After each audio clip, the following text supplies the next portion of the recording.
श्री स्वामी समर्थ स्वामीमय जीवन या आपल्या यूट्यूब चॅनलमध्ये मी तुम्हा सर्वांचे मनापासून खूप खूप स्वागत करते।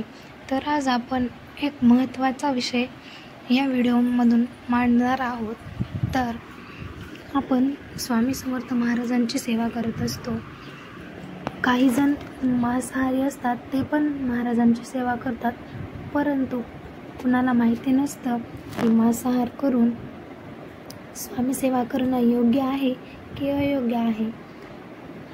कोणी आपल्याला सांगितलं स्वामी सेवा करा म्हणून आपण कोणाच्या सांगण्यावरून किंवा आपला भाव आहे म्हणून स्वामी सेवा करत असतो, परंतु मांसाहार करून स्वामी सेवा करणे कितपत योग्य आहे आणि ते आपल्या मनाला कितपत पटतं हे आपण आज या व्हिडिओच्या माध्यमातून पाहणार आहोत। तर आपण सगळेच स्वामींच्या भक्तीत लीन असतो।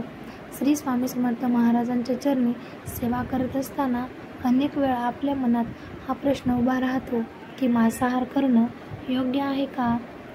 स्वामीसेवक किंवा स्वामीसेवेकरी मांसाहार करू शकतो का? तर आज आपण या विषयावर महाराजांच्या शिकवणीचा प्रकाशात विचार करणार आहोत। तर श्री स्वामी समर्थ महाराजांची सेवा करणे म्हणजे काय? महाराजांची सेवा ही केवळ पूजा अर्चा, मंत्र जप किंवा भजन पुरतं मर्यादित नाही, तर सेवा म्हणजे आपल्या मन, विचार, वचन आणि कर्माने स्वामींच्या इच्छेप्रमाणे आचरण करणे होय। तर आपले जीवन स्वच्छ, सात्विक आणि भक्तिमय ठेवणे हीच खरी स्वामी सेवा होय।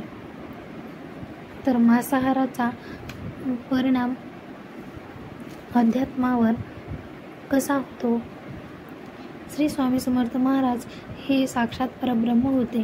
ते समस्त जीवमात्रांवर करुणा करत असतात।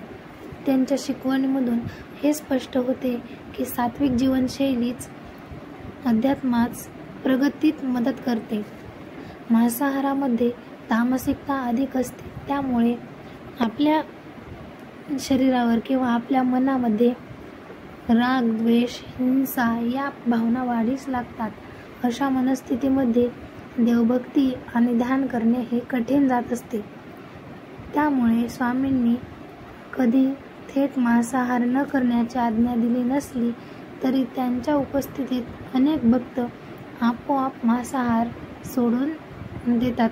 खूप जणांचा असा अनुभव आहे की जे स्वामी सेवा करतात त्यांनी त्यांच्या मनानेच किंवा त्यांना कोणी सांगत नाही तुम्ही मांसाहार करू नका आणि स्वामी सेवाही करू नका, तर ते स्वतः जेव्हा महाराजांची सेवा करतात ते मांसाहार करणं सोडून देतात। कारण स्वामींचा स्पर्श झाल्यावर अंतःकरण शुद्ध होत असते आणि आपलं मन आपोआपच सात्विक जीवनाकडे झुकत असते।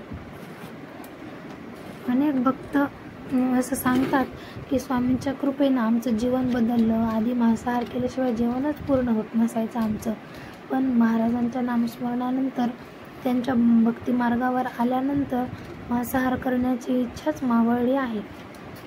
तर हे म्हणजे महाराजांची कृपाच होय। स्वामींच्या संगतीत म्हणजे त्यांच्या भक्तीत लीन झाल्यामुळे तामसिक गोष्टी आपोआपच दूर होत असतात। तर काही वेळा आपल्याला प्रश्न पडतो की काही परिस्थितीत समजा डॉक्टरांनी सांगितलं की यांना मांसाहार करायचा आहे, तर काय करणार अशा परिस्थितीमध्ये?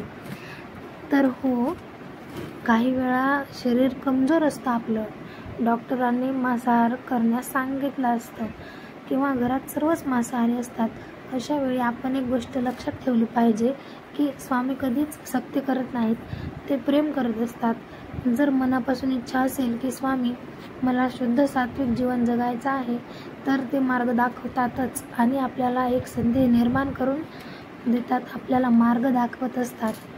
तर थोडं थोडं करून आपल्याला एकदमच कोणतीही एखादी सवय असली तर ती आपली एकदमच सुटत नसते, तर एक थोडं थोडं थोडं करत असं थोडं थोडं करत ती कमी होत असते सवय। तर आज मांसाहार असला तरी उद्याचं आपलं जीवन हे सात्विक होऊ शकतं, हेच स्वामी शिकवत असतात। तर आपलं जीवन स्वामीमय बनवायचं असेल तर सर्वात आधी स्वामी हे केंद्रबिंदू मानणं होय। जर एखादी गोष्ट आपल्याला अधिक महाराजांच्या जवळ नेत असेल, जसं की सात्विक भोजन, प्रेम भाव, साधना, तर ती आपण स्वीकारली पाहिजे. जे आपल्याला राग, गर्व, हिंसा या भावांकडे नेत असेल ते आपण त्यागलं पाहिजे, म्हणजे ते आपल्या जीवनातून काढून टाकलं पाहिजे. महाराजांचं बोट धरून चालणं म्हणजेच स्वामीमय जीवन होय. तर शेवटी असं म्हणावंसं वाटतं मला की स्वामींनी कधीच कोणावर नियम लादले नाहीत. त्यांनी सर्वांना प्रेम दिले, मार्गदर्शन केले. मांसाहाराचा विषय देखील तसाच आहे. तुम्ही कुठेही असाल, जसेही असाल, फक्त महाराज स्वामी म्हणणं सुरू ठेवा. बघा, स्वामी तुमचं जीवन किती सुंदर करत असतात किंवा स्वामी तुमचं जीवन किती सुंदर करून टाकतील.